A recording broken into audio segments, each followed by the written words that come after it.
मैं रीता उपाध्याय आज भगवत कृपा का वर्णन आपसे कर रही हूँ। नरसिंह जी बहुत ही प्रसिद्ध संत थे। वे प्रायः भजन पूजन करते रहते थे और भगवान की उपासना किया करते थे। उनकी एक पुत्री थी जिसका उन्होंने विवाह कर दिया। पुत्री अपने ससुराल में रहती थी। उसकी सास स्वभाव की अच्छी नहीं थी, प्राय उसे जली कटी सुनाया करती थी। किंतु पुत्री भी धार्मिक विचारों की थी, तो वो सोचती थी जैसी ईश्वर की कृपा वैसा ही रहना पड़ेगा। कुछ दिनों के बाद पुत्री को एक पुत्र की प्राप्ति हुई। पुत्री ने अपने पिता को संदेशा भिजवाया कि आप कृपया आकर मिल लें और न्योछावर भेज दें। अब नरसिंह जी बेचारे तो बड़े ही गरीब थे, वे न्योछावर के लिए सामान कहाँ से लाते। इधर उसकी सास ने बहुत जली कटी सुनाना शुरू कर दिया। कहा कि भिखारी घर की लड़की है, एक लड्डू तक तुम्हारे बाप ने नहीं भेजा। बेचारी इससे बहुत ही दुखी हो गई। वह ताने से ऊब कर एक दिन अपने पिता के पास उसने संदेशा भिजवाया कि पिताजी आप जो कुछ भी हो कृपया लेकर आएं। नरसिंह जी के पास कुछ नहीं था। उनके पास एक टूटी हुई बैलगाड़ी थी। वे टूटी हुई बैलगाड़ी और बूढ़े बैल को लेकर चले। जब वे नगर में पहुंचे तो उन्होंने अपनी पुत्री को खबर भिजवाया कि मैं आ गया हूं, मुझसे आकर मिल लो। पुत्री जब गई पिता से मिलने, वह देखकर थोड़ी क्रोधित हुई। कहा कि पिताजी जब आपके पास कुछ नहीं था तो आपको आना नहीं चाहिए था। अब बताइए, मेरी सास देखेंगी तो मुझे और भी गाली देंगी। आप तो कुछ लाए नहीं और टूटी फूटी बैलगाड़ी पर आए हैं, वो भी मरियल से बैलों को लेकर। उसकी सास ने सुना कि उसके समधी आए हैं। जब उसने देखा तो वो अत्यंत क्रोधित हो गई और एक पेड़ के नीचे कहा कि आप वहीं रहिए, आपको मेरे घर आने की ज़रूरत नहीं है। तो कहा कि ऐसी क्या मुझसे गलती हो गई।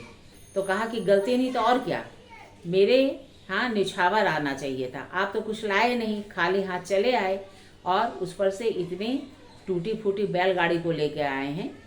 मेरे गांव में लोग देखेंगे तो कितनी बदनामी होगी। आप यहीं पर रहिए, भजन पूजन करिए।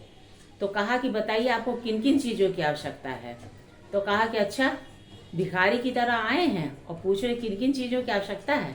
तो कहा कि नहीं, मेरे सांवल दास शाह सब चीज़ का जुगाड़ कर देंगे। तो कहा कि अच्छा। तो सास जल भून गई। उसने एक लंबी सी लिस्ट तैयार की और गांव में जितने लोग थे सबका नाम उसमें लिख दिया और कहा कि सबके लिए वस्त्राभूषण और मिठाई चाहिए। सांवल दास ने कहा, नरसिंह जी ने कहा कि ठीक है। वे भजन करने लगे और भगवान से कीर्तन करके आग्रह करने लगे कि कृपया भगवान जी इन सब चीज़ों का जुगाड़ कर दीजिए।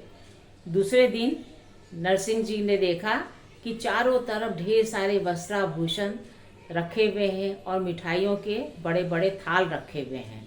उन्होंने अपनी पुत्री को संदेशा भिजवाया, कहा कि अपनी सास को बुला लाओ और कहो कि सब सामान ले जाए। उसकी सास आई तो देखकर उनकी आंखें चौंधिया गईं। कहा कि अच्छा, भगवान ने इस तरह से आपको नियामत दिया है, आश्चर्य है। वो बड़े खुश होकर सब थाल उठाकर बैलगाड़ी में लाद कर ले गई। किंतु एक स्त्री थी उस गांव की, वह उस समय गांव से बाहर गई थी।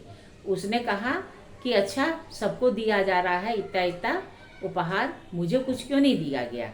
उसने उसकी सास को ताना मारा। तो उसकी सास ने नरसिंह जी को खबर भिजवाया कि एक औरत रह गई है, उसके पूरे परिवार को वही सब सामान चाहिए। नरसिंह जी ने भगवान से प्रार्थना की कि भगवान जी उसके लिए भी सामान भिजवा दीजिए।